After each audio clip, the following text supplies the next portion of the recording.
So the source material for most of what I'll talk to you about today comes from the book, The Patriarch, The Remarkable Life and Turbulent Times of Joseph P. Kennedy. This book was a New York Times bestseller and a finalist for the Pulitzer Prize.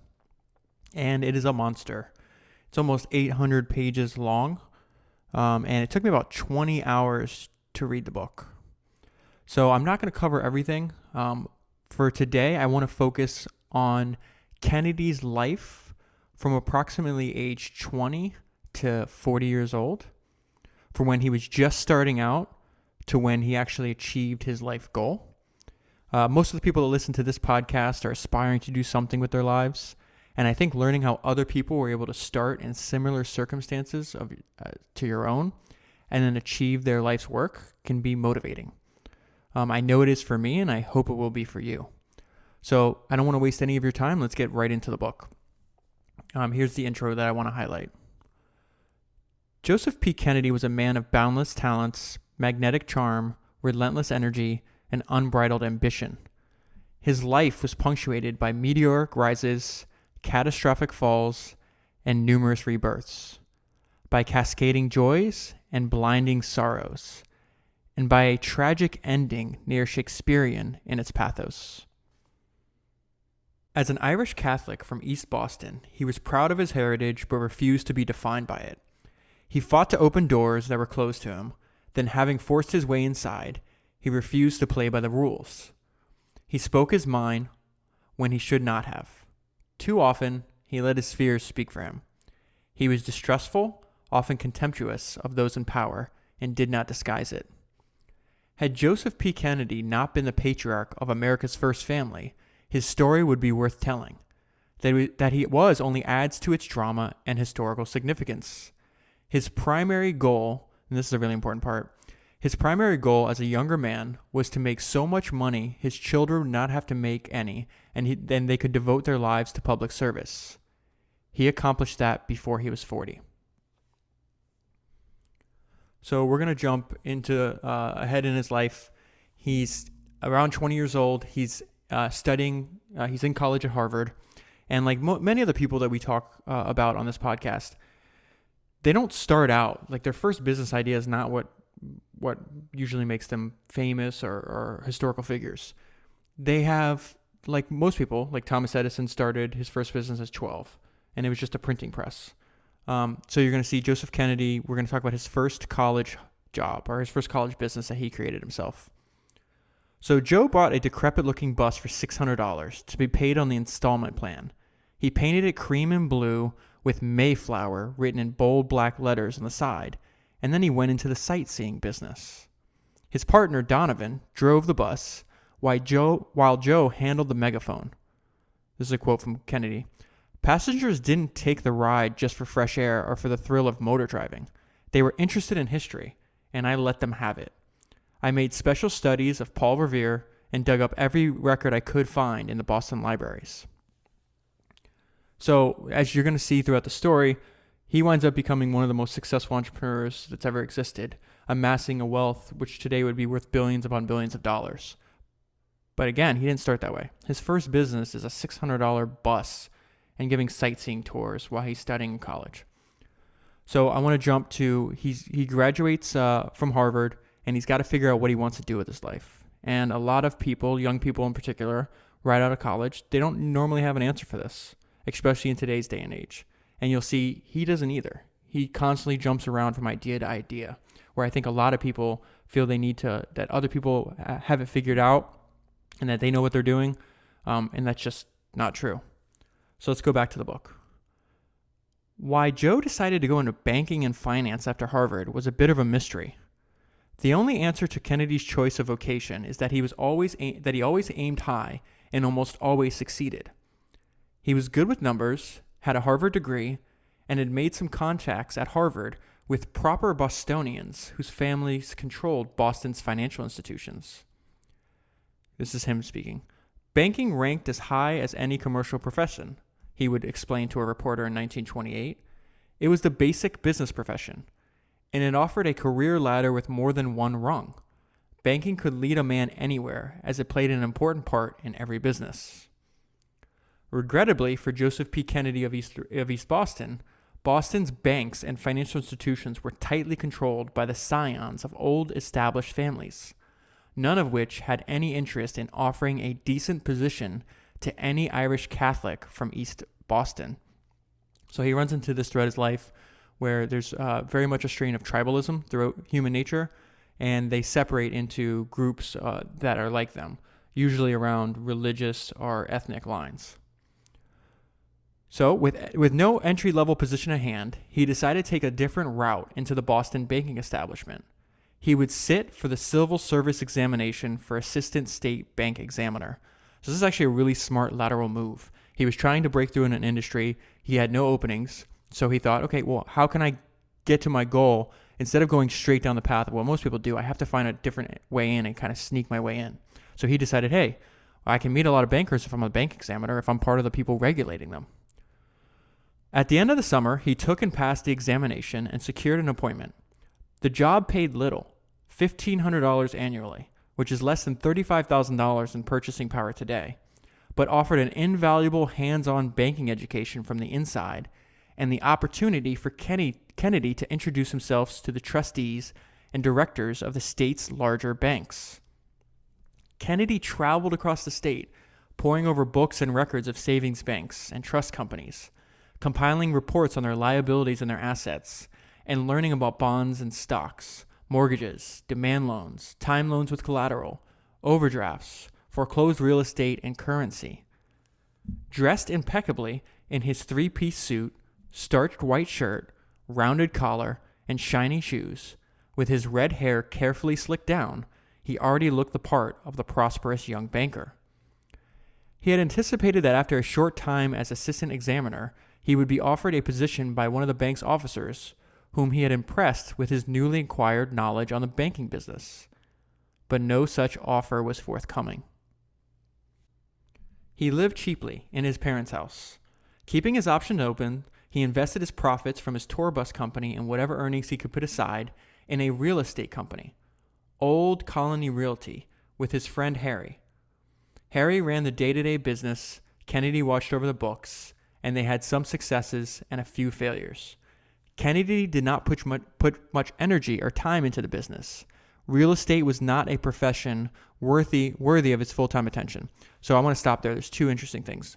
Something that I'm going to constantly say throughout today's podcast is Kennedy constantly had side businesses, side hustles going on at the same time he was doing other things. He was never dedicated just solely to one thing. He let opportunities come as they may, and then try to pounce on them and took advantage of them. And then the second thing is, it's really funny that the book says here, when he's in his 20s, that real estate was not a profession worthy of his full-time attention. One of the most successful transactions the Kennedy family ever does is Kennedy purchases what is the largest retail building in the world in Chicago called Merchandise Mart, and this is after he's already makes enough money to last generations, and he does that by the time he's 40. But the reason it's funny that they say that real estate was not a profession worthy of his attention, the Kennedy family held on to the Merchandise Mart for 50 years and sold it in 1993 for $625 million. And that was just one of Kennedy's many multi-million dollar businesses.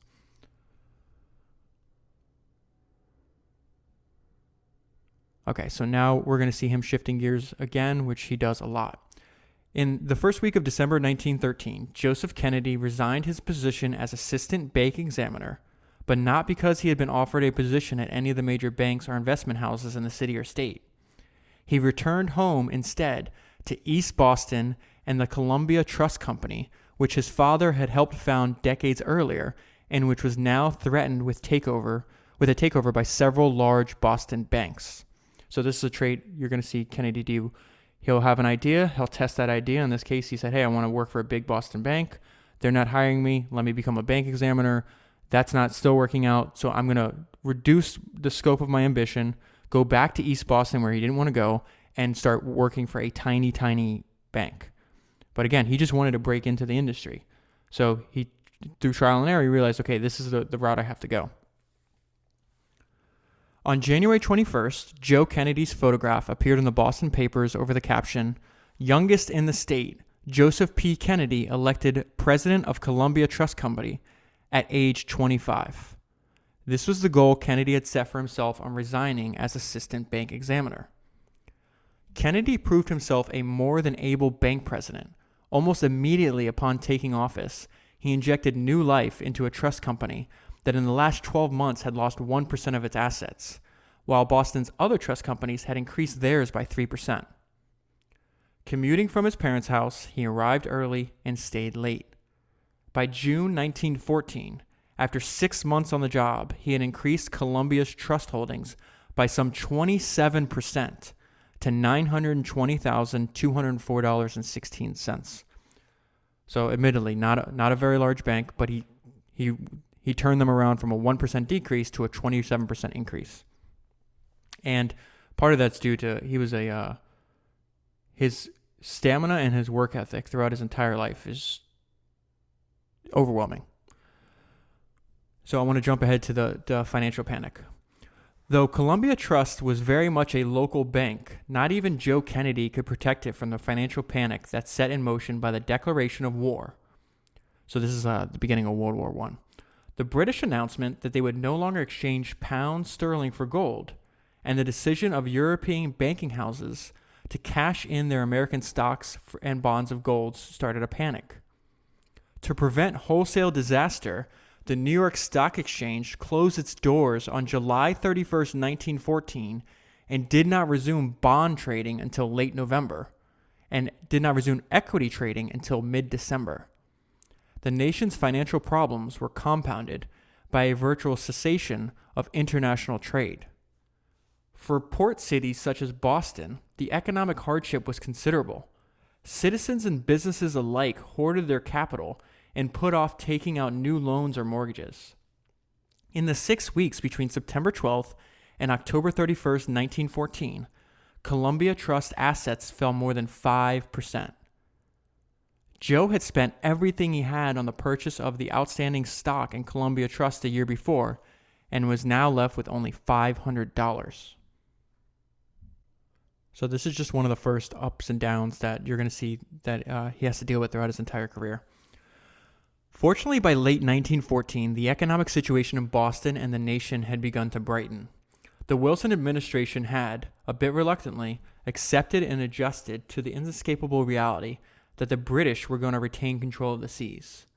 In concrete terms, this meant that while bowing in the direction of neutrality, Americans would renew trading with the British and the French, protected by the British fleet, while allowing that same fleet to blockade trade with Germany. American loans and credits flowed freely towards the British Isles, financing purchases of homegrown raw materials and non-military commodities. European gold crossed the Atlantic in the opposite direction. As the domestic money supply expanded, so did credit and investment opportunities for American banks and businesses. Columbia Trust rode high on this new wave of prosperity. Between October 31st, 1914 and May 1st, 1915, its assets rose by almost $46,000, an increase of more than 5% in 6 months. Joseph Kennedy's personal fortune increased as well. He continued his association with Old Colony Realty, which was now billed itself as the largest operator in Boston's suburban residential properties. As president of Columbia Trust, he had immediate access to capital and credit, which he used not only to finance his mortgage and real estate dealings, but also to purchase stocks. His former Harvard classmate and friend, Tom Campbell, remembered Joe telling him that every stock he bought zoomed. It was such an easy way to make money that I wondered why more people did not know about it. I was afraid the market would close before I had all I wanted.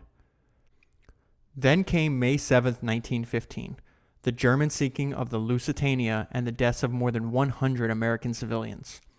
In the war scare that followed, the spectacular 4-month stock market rise was halted, then reversed, wiping out all of his profits and, according to Tom Campbell, knocking his dreams of easy money into a cocked hat.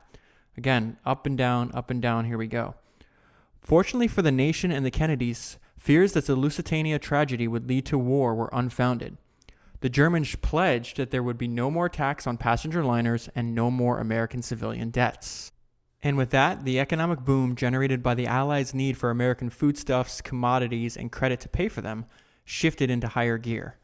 The stock market pushed forward again, climbing in almost a straight line from a low of 65 in June 1915 to 110 in November 1916. Joseph P. Kennedy jumped back in, wiser now and a bit more cautious, but convinced that having made a killing once, he could do it again. On November 2nd, 1915, short of capital to invest, he borrowed $55,000 from National Bank. It was a short-term, 6-month loan backed by some stock certificates, life insurance policies, and real estate. In the months and years to come, there would be other sizable loans, some of them secured by notes backed by real estate, and a few backed by Columbia Trust stock. He never borrowed more than he thought he could repay, and only at preferential rates. And he never defaulted, though occasionally he was forced to take out a new loan to pay off an older one.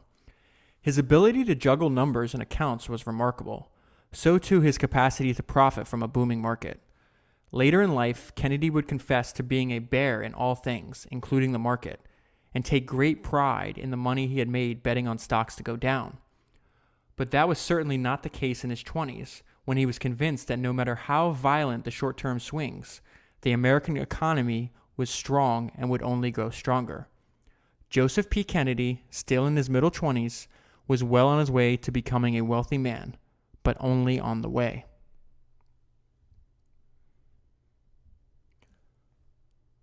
So I want to jump ahead a little bit. I want to tell you about his schedule, and then I want to tell you about why he has to leave the Columbia Trust Company during World War I.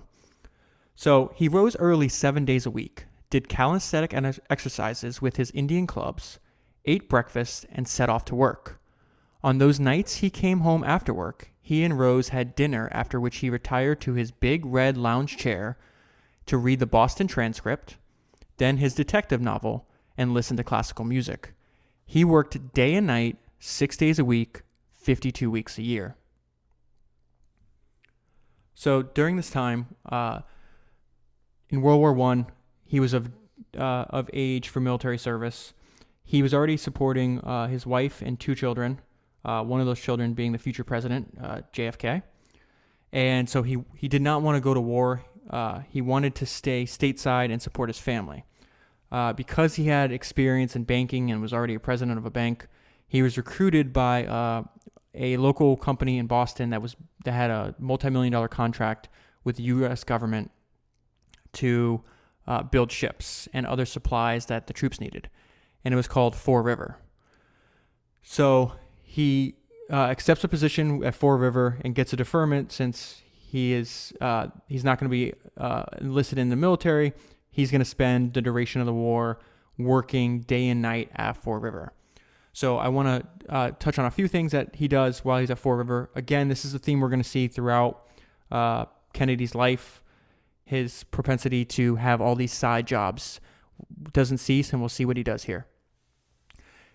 Kennedy quickly became a victim of his own competency and exceptional stamina. His workload increased exponentially as new duties were added to old ones. When it became apparent that the government would have to construct temporary housing for shipyard workers, he was assigned to negotiate with government officials on how to spend the funds quickly and efficiently. He was also asked to oversee the feeding of tens of thousands of men who now worked at the shipyards. He brought in an outside contractor to set up a self-serve cafeteria that could serve 1,380 meals in 15 minutes. Seeing the opportunity to make a handsome profit for himself, he organized a privately held company, the Fore River Lunch Company, and contracted out to it the task of feeding the Fore River's employees. Though not in uniform, he believed he was doing his part for the nation, working 65 to 70 hours a week and occasionally spending the night in his office. All the stuff he does is in addition to his full-time job. He's still trading stocks. He's still investing in real estate. He's working 65 and 70 hours as a manager at Fort River, and now he just started a lunch company. Kennedy's final assignment at Fort River was to manage, as best he could, the influenza epidemic that hit Boston with sudden and deadly effect in the fall of 1918. On September 6th, the Boston Daily Globe reported that the epidemic had begun to spread from sailors and soldiers to the civilian population. 11 days later, it declared that the city was in the vortex of an epidemic. City officials closed the theater and dance halls, forbade public gatherings, and advised churchgoers to remain home on Sundays. By September 21st, more than 2,000 cases of influenza had been reported at Fall River. Kennedy was given the task of converting shipyard dormitories into infirmaries in the hope that isolating the sick might help stop the spread of further contagion. He spent days at a time at Fall River, unable and perhaps, given the fear of spreading the contagion, unwilling to return to his wife and 3 children. Kennedy and his family would survive the epidemic intact, though according to Rose, that's his wife, the pressure on her husband was so great that he developed an ulcer, the first manifestation of the stress-induced stomach problems that would plague him all his life. In late October, the epidemic crested, and that was good news. A month later, the war was over. The coming of peace was marked by a parade of 15,000 workmen marching behind the Fall River Band from the plant to the city square. Kennedy was not among them.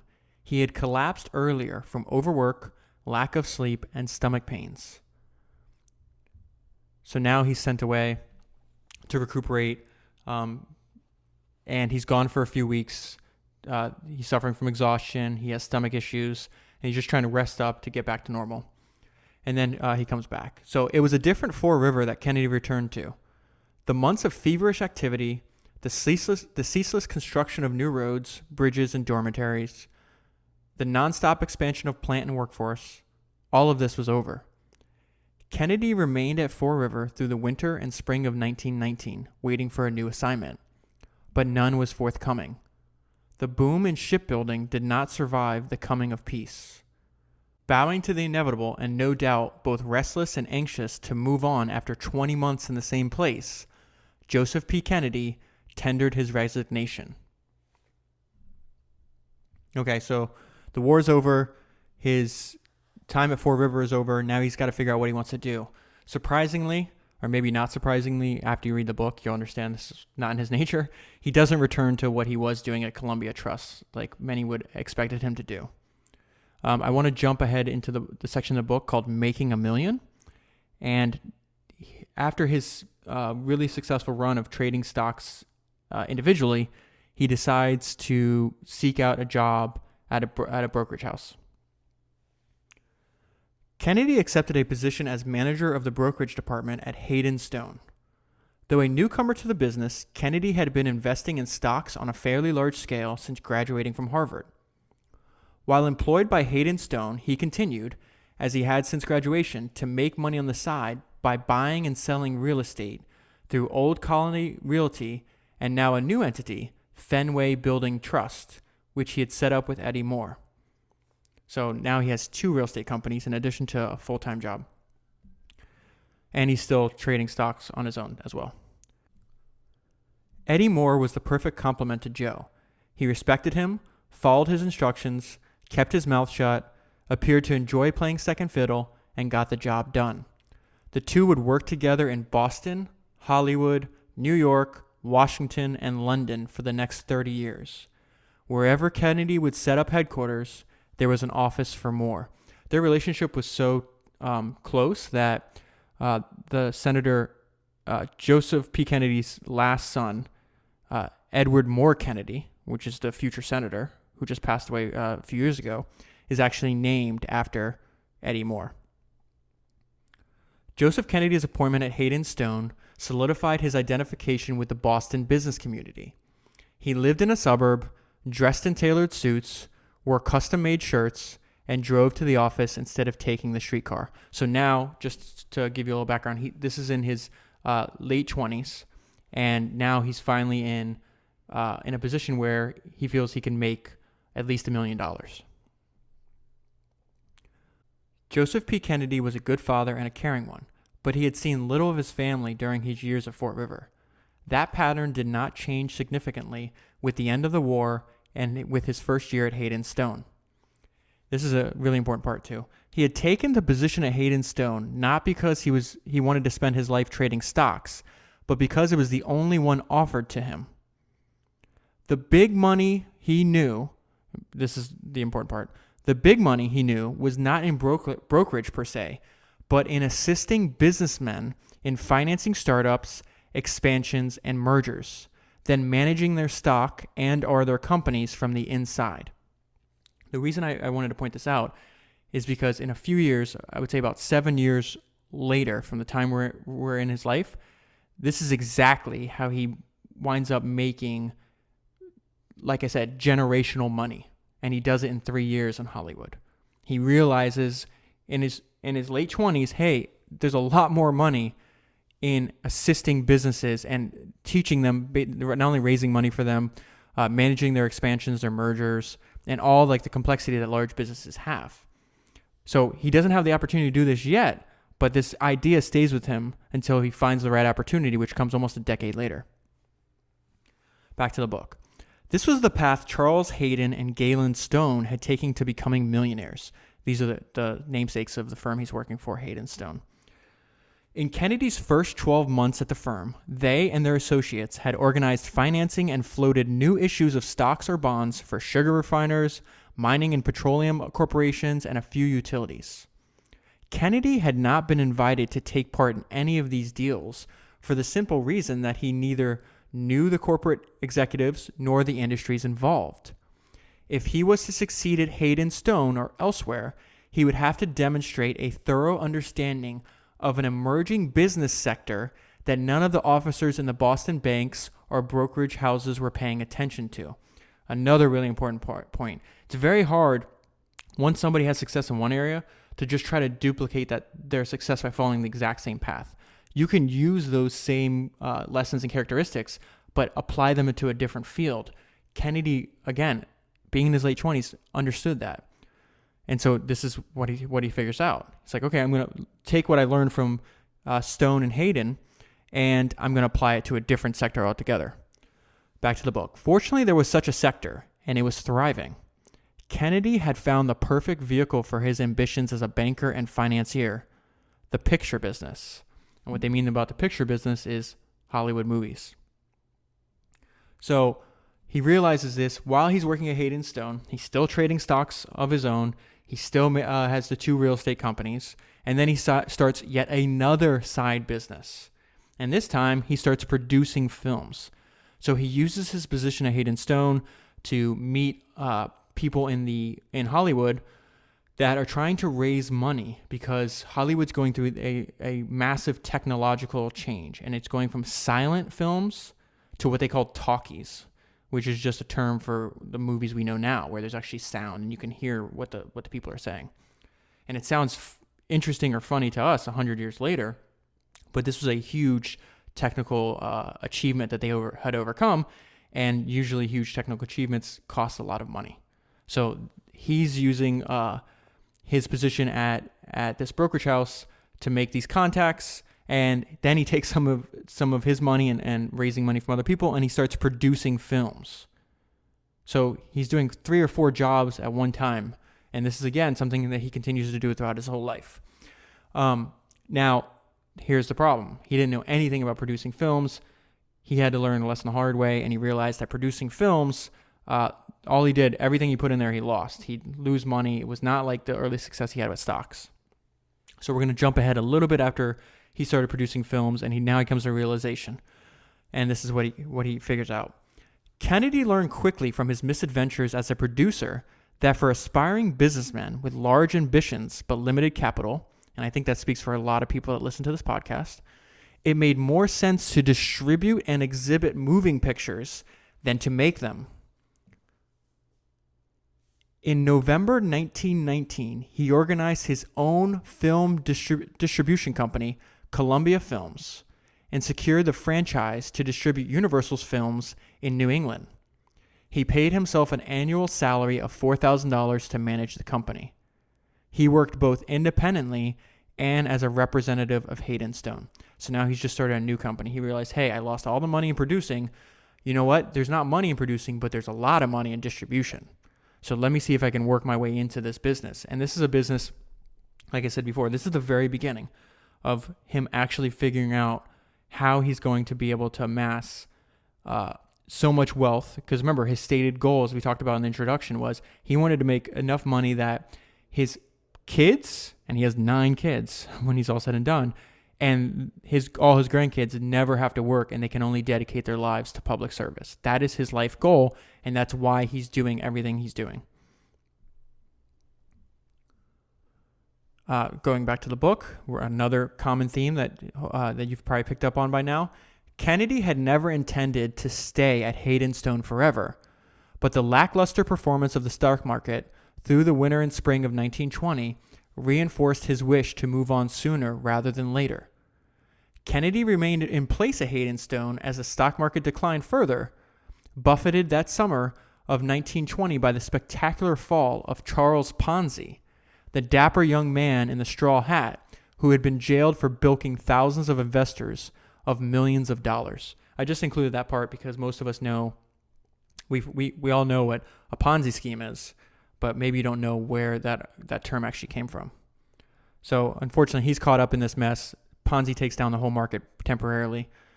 The juggling of his own accounts was enough to keep any ordinary investor occupied full time, but Kennedy was also trading stocks, evaluating and overseeing investments, buying and selling real estate, and securing and monitoring mortgages and loans for friends, families, and business associates.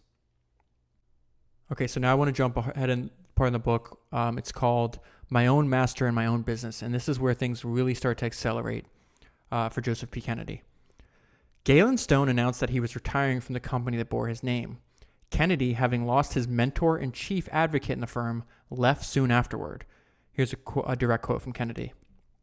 I knew the time had arrived for me to do at 34 what I had been determined to do at 24, be my own master in my own business.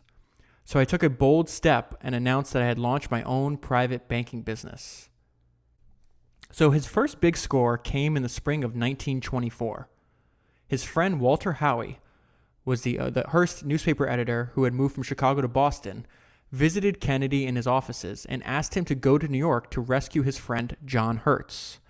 Walter claimed that Hertz, who had just listed his companies on the stock exchange, was being attacked by bears who were selling his stock short and driving down the price. Short sellers operated by borrowing shares of high-priced stocks from brokers, dumping them on the market, and spreading rumors that shareholders, which were actually the short sellers themselves, were getting rid of the stock because it was near worthless. When the share price fell low enough, the stock sellers paid back what they owed in shares that cost less than the ones they had borrowed and sold. They pocketed this difference, which could be considerable. Their mission was to use money Hertz had borrowed in Chicago to buy as many shares of his Yellow Cab company and its subsidiaries as necessary to push the price back up and frighten away the bears. Although he tried his best and made use of the considerable resources behind him, Kennedy was not able to significantly raise the share price, though he might have stabilized it somewhat. He was paid $20,000 for his efforts. In mid-June, he invested $25,000 in Hertz's new Drive Yourself system, the precursor for Hertz Rent-A-Car. This experiment had yielded him a $20,000 paycheck, the equivalent of more than $250,000 today, and a story that he would tell again and again. Okay, so at this point, he has his own company, he's on his own, he's taking these contracts. He just made about what would be equivalent of $250,000 today. But yet, at age 36, Joseph Kennedy was still not yet a millionaire. That's going to change very soon here. Kennedy had been on his own for 2.5 years now and was making money from his various enterprises, but nothing had worked out quite as he had hoped.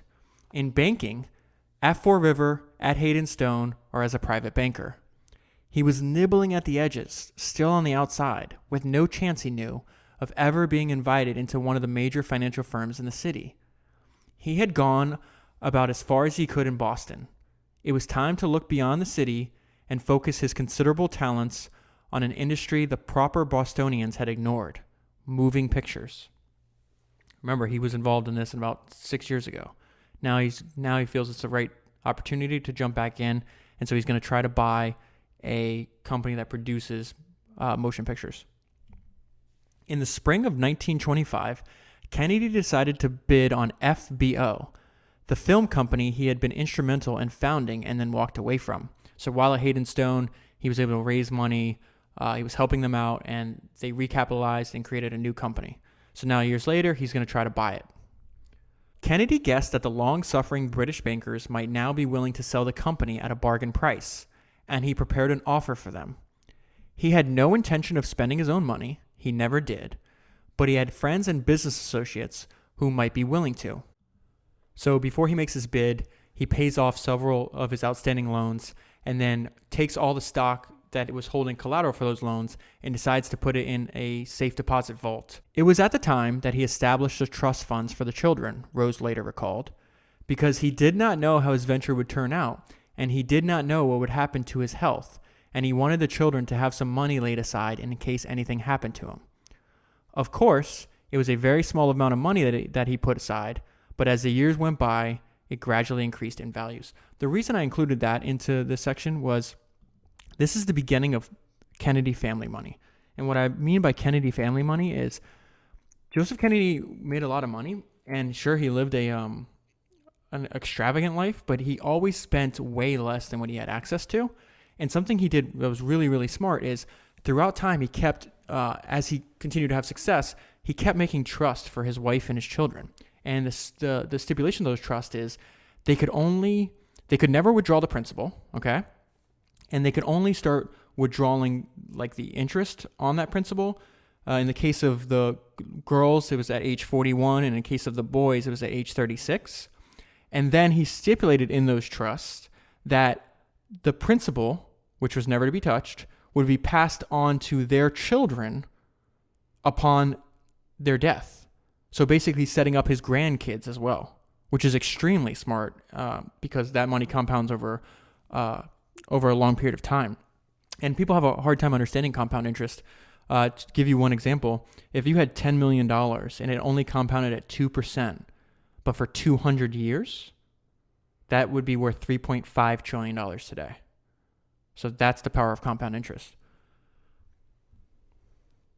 Okay, so now we're going to go into him trying to buy FBO.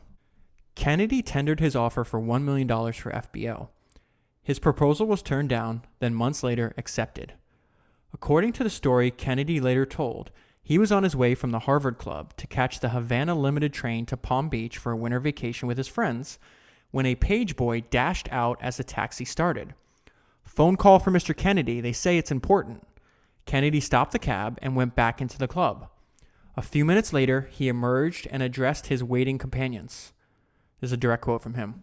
"Sorry, but you fellows will have to go on to Florida without me. I'm going to Boston tonight. I seem to have bought a motion picture company." On February 6, 1926, the deal was finalized and FBO sold to a consortium of investors organized and headed by Joseph P. Kennedy. The price was $1.1 million. Congratulations and advice, solicited and unsolicited, flowed in from old friends and newer business acquaintances. Kennedy responded with his usual mixture of self-deprecation and self-confidence. "I am in a new game and I will probably be tossed around a bit, but I may have some fun and may get away with it." So I just want to add a note here. Throughout the book, even when he was a young man, Kennedy had an unbelievably high amount of self-confidence and belief in his own abilities. This is something that is very common with the entrepreneurs that we've talked about in the past and the ones that some of the ones that we'll cover in the future. He was completely self-confident. He had what I call a little bit of the Tom Ford syndrome, which I've actually observed in a lot of entrepreneurs and overachievers. And what I mean by the Tom Ford syndrome was there's this hilarious quote from a GQ interview with Tom Ford. And GQ asks Tom Ford the question, and they say, "Didn't you always feel like a freak growing up?" And Tom Ford replies, "I thought I was fabulous and everyone else was stupid." So he's obviously being a little tongue-in-cheek, and it's a humorous thing, but there is a lot of truth said in jest. And part of becoming extremely successful, and in the case of Joseph B. Kennedy, a complete outlier, he winds up being one of the top 10 richest people in America at the time. is a complete belief in themselves. They believe that they are just as qualified and they can figure it out and that they can do it.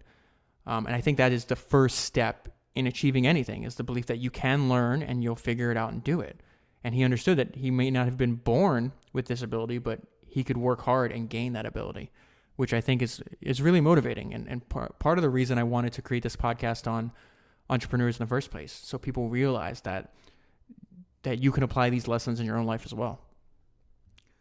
So let's jump in. So now he owns FBO, and he discovers FBO, like a lot of other firms in Hollywood, and this is how he's going to make his money. The people running them don't know anything about business, and this is his opinion. So he had discovered that the cash flow problem was even worse than he had imagined, but that could be remedied by cutting per picture production costs and studio expenses and reducing the price of borrowing money to finance new pictures, something he was extremely good at. In the old days, when pictures were shorter and cheaper, the studios had been able to raise money internally to finance new production. In recent years, they had borrowed that money. Kennedy found a better way. He organized a new company, the Cinema Credits Corporation, yet another side business. So he raised money to fund it from Boston investors who were investing in FBO and used this separate corporation to finance his films at better rates than were available elsewhere. The movie business, he was convinced, was rife with inefficiencies. He instituted new accounting procedures, shifted control over expenditures from studio executives in Hollywood to New York City, and fired overpaid studio executives in New York and Hollywood. So what he's doing right now for FBO is the same thing he realized 10 years ago at Hayden Stone, that there's a lot of money in organizing. So in this case, he's organizing his own company.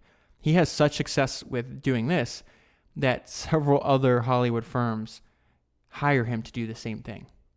And this is where he's going to make the Kennedy family money. Remember, we started the story. He's 36 years old, not yet a millionaire. If you remember the introduction, by 40, he makes more money than his family can spend in generations. This is going to happen really fast, and this is the part that we're in right now. And here's a direct quote from him. "The trouble with many concerns like my own," he explained in 1928 to a journalist, "was that employees occupying positions parallel to positions in other lines were vastly overpaid. It was not an uncommon thing for accountants to receive $20,000 a year, when in other business they graded from $5,000 to $10,000 a year. My first problem was to change that, which was easy." This goes back to Kennedy's self-confidence. Kennedy had never visited Hollywood, held any studio position, or produced any pictures, but he did not apologize for his lack of experience. He's running this company out of New York so far, even though they make movies in Hollywood. He has no experience, yet he already has so much self-confidence that he thinks he can do a better job. That's can also be a dangerous thing, but in his case, it works out. On the contrary, he trumpeted his outsider status as a Harvard-educated banker born of American-born parents, a Bostonian whose only language was English, a baseball-playing, suburban house-owning father of 7, and he made the case persistently and passionately that the picture industry needed someone like him. So in addition to being really good with numbers and business, he was a master salesman. So now we're jumping ahead. He moves out to Hollywood, and he's full on, completely committed to the motion picture business. And this is a direct quote from some of his observations once he gets there. "Nobody in Hollywood," he declared, "knew how to make a balance sheet that gave a banker what he needed. Certainly nobody knew how to depreciate, to amortize, to capitalize. Those very things," he said, "that spelled success or failure in any other business." So they're very good at making movies. The financial side, it's in disarray. That's why so many of them are having trouble making the transition from silent films and then raising money to the talkies, as they were called in the day. And here's a little bit more on that. "It was becoming clearer by the minute that picture audiences wanted and were willing to pay a bit extra to hear the stars talk and sing. Converting the studios and theaters to sound would require huge amounts of capital. Fortunately, Wall Street was in the midst of what appeared to be an unstoppable upward trend in stock prices and profits. With but a few minor dips along the way, the Dow Jones Industrial Average had doubled from 92 in May 1924 to over 200 in December 1927. In 1927 alone, $7.8 billion in stocks and bonds had been floated, a post-war record. Corporate bond debt had reached an all-time high of $35 billion. FBO, which is Kennedy's company, agreed to install RCA photophone equipment in its studios and produce sound pictures with it. RCA might sound familiar. It's the Radio Corporation of America. It was founded in the I think like 1915 and existed till the 1980s. In turn, RCA would purchase $500,000 of FBO stock, enough to pay for the installation and provide Kennedy with a sizable profit. To maximize those profits, Kennedy cornered as much FBO stock as he could, then pooled his holdings in a newly organized corporate entity, the Gower Street Company. As Kennedy had predicted long before, the men in New York who had invested in and now controlled the picture business had begun to merge, consolidate, and combine their studios into larger, and they hoped, more productive and profitable enterprises. To manage these new companies and watch over the millions of dollars invested in them, they needed managers with the skill set Kennedy had brought with him into the picture business. Businessmen who cared only for the bottom line and were not afraid to slash production costs to increase profits and boost stock and bond prices. This is exactly how he's going to make all his money. So we're going to talk a little bit about this company called Path. A Path theater man who knew nothing about producing pictures approached Kennedy about running the Hollywood side of the operation. Kennedy had been selling Path stocks short since the previous August, yet another side business. He now demanded and was given access to the company's financial records, which confirmed what he had guessed when he started selling the stock short. Path was badly in debt and desperately needed to cut operating costs at the studio. So now he's in a position of power. Here's a company that needs his services. If not, they're gonna go under, and so he can extract an unbelievably high payday because of his services, and he's gonna do this multiple times, all simultaneously. So this part is called Big Money, and we're gonna run through basically how he built his empire right here. Though he had told the Los Angeles Times that he was working for Path without compensation, he had negotiated a healthy salary, $2,000 a week, equivalent to more than $1.3 million in purchasing power, plus out-of-pocket expenses and disbursements. The real reward for his new part-time job was 100,000 fully paid shares of Path stock, which was to be delivered to him in 4 installments. The net profits from the sale of these shares, which Kennedy disposed of at or just before delivery, totaled a little over $579,000, worth more than $7 million in purchasing power today. There's one big hit. The hits are going to keep coming. He was running 2 studios and being paid a huge amount to do so, $2,000 a week from FBO and $2,000 a week from Path for a combined annual salary of $208,000. This is in the 1920s. Simultaneously with running these studios, he was completing negotiations to take over yet another entertainment conglomerate, the KAO chain of theaters. And he succeeds. The deal consummated. Kennedy was rewarded for his past and future services with a 2-year option to buy 75,000 shares of KAO stock for $21. He gets another unlimited expense account, a 5-year contract as chairman of the board, control of the executive committee, an exemption from the provision that directors should have no other financial interest in any other theatrical or motion picture company, and an explicit agreement that he would not be required to devote his entire time and attention to company's affairs. So he was right place, right time. These companies are desperate. They see the success he had on his FBO, and they want the same done for them. And here's the result.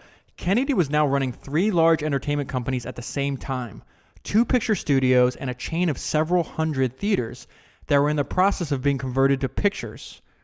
Even those who had worked with him in the past marveled at the energy he expended, the impossibly long hours he kept, his ability to concentrate on several matters at once, and his capacity for juggling numbers, accounts, personalities, staffs, employees, and contracts as he fitted back and forth from office to office, city to city, coast to coast. And what's most impressive about all this is he's doing it his way. The book comments on that. He never discusses his business with outsiders. His business, so he reflects when you ask him, is nobody's business. He was by now, or so he thought, bigger than any individual studio. There would be other studios bidding for his service, and he would oblige them, but only on his terms. He would cash in his options and walk away to start over somewhere, this time with millions of dollars in his bank accounts. And here's where his windfall comes right now. RCA purchases KAO and FBO. The new, larger company was destined to become the General Motors of the entertainment field, predicted the Los Angeles Times. The Film Daily highlighted its story with a front-page headline, Kennedy quitting as RCA acquires KAO and FBO. Sarnoff, which is the founder of RCA, did not ask Kennedy to stay with the company. Had he, Kennedy would not have accepted. He had nothing but respect for Sarnoff as a businessman, and the two would remain friendly for the rest of their lives. But Sarnoff had his priorities, and Kennedy had his. Sarnoff was committed to the future of RCA, Kennedy to the future of Joseph P. Kennedy and his family. And the idea that Joseph Kennedy would ever work for somebody else is just a fundamental misunderstanding of the man he was. When a reporter from the Boston Daily Globe asked about his future plans, he responded honestly that he had never had any intention of remaining forever in the picture business. And here's a direct quote from Kennedy. I entered the amusement business with the viewpoint of a banker. If, after the organization of the new corporation, it is running smoothly, I look around and get a good offer for my holdings, I will make a trade. I have wanted to get out of this business for some time. And here's the trades that he makes. On October 16th, he sold the 5,500 shares of KAO he owned outright for a profit of $63,800. 2 days later, he exchanged his options for 75,000 shares of KAO common stock for an option to purchase 75,000 shares of RKO. He exercised the new RKO option and purchased 50,000 shares, which he then sold in several accounts. His profit was $786,988. He would exercise his option on the remaining 25,000 RKO shares over the next 2 years for an additional profit of $489,000. In the end, he would emerge with a total profit of $1.2 million on his KAO options, equivalent in today's currency to more than $15 million. This was for 3 months part-time labor as chairman of the board. And this was only the beginning of his profit-taking. This is as he's making this move out of Hollywood. He then agrees to swap his 37,500 shares of FBO for 37,500 shares of RKO, which he then sold for $35 a share. His minimum profit on this transaction alone was $905,000, or more than $11 million in today's dollars. Although he remained employed by Path, and he would for some time afterward, Kennedy sold short the options for the 50,000 shares he was to receive later that year for a profit of another $310,000, worth almost $4 million in today's currency. He had entered the industry a rich man, but he departed a multi-millionaire with more than enough money in his and Rose's accounts and in the children's trust funds to support them all comfortably for the rest of their lives. He had been a good baseball player and a better-than-average shipping company executive, broker, banker, and studio executive. But when it came to making money, in up markets and down markets, good times and bad, Joseph P. Kennedy was in a league by himself. For more than a decade, wherever he might happen to be, he traded stocks, bonds, and options over the telephone. He made his money as a trader, not an investor. He bought on bad news and sold on good news. And he preferred getting out with generous profits to waiting for windfalls. On November 30th, 1926, after 10 months in the film business, his capital account held $373,000, and his real estate holdings were limited to his modest house. Less than 3 years later, on October 31st, 1929, after the stock market crash, his capital account held more than $1.7 million, which is equivalent to more than $22 million today, and he had bought 2 new houses for the family. His net worth was 5 times what it had been 3 years earlier, and that didn't take into account his real estate holdings. A fabulously wealthy man, he shifted his investment strategies, focusing more attention on preserving his fortune than adding to it. He knew from the inside how easy it was to manipulate stock prices, that there was no necessary connection between the share prices and the value or viability of companies. He had never trusted the market, and now, having put away enough in trust funds to support his family, he began to diversify and invest in real estate. He had no desire to go back to Hollywood and reestablish himself as a studio head. His tenure as a picture man, more than 3.5 years, had outlasted his previous stints as bank examiner, bank president, general manager at Fort River, broker at Hayden Stone, and private investor. It was time to move on to something new. In the booming 1920s, Joseph P. Kennedy had made his money investing in stocks. In the 1930s, he made more by selling them short. In the 1940s and early 1950s, he invested in real estate and oil, and the money kept rolling in. In 1957, Fortune magazine published its list of the richest Americans. Number 1 was J. Paul Getty, with an estimated fortune between $700 million and $1 billion. Next came several individuals worth between $400 million and $700 million. Kennedy was 8th with a net worth between $200 million to $400 million. The source of his income, the magazine reported, was altogether difficult to catalog. He says he does his best work floating around in his Florida pool. Thank you very much for your time. I appreciate your attention, and I'll talk to you soon.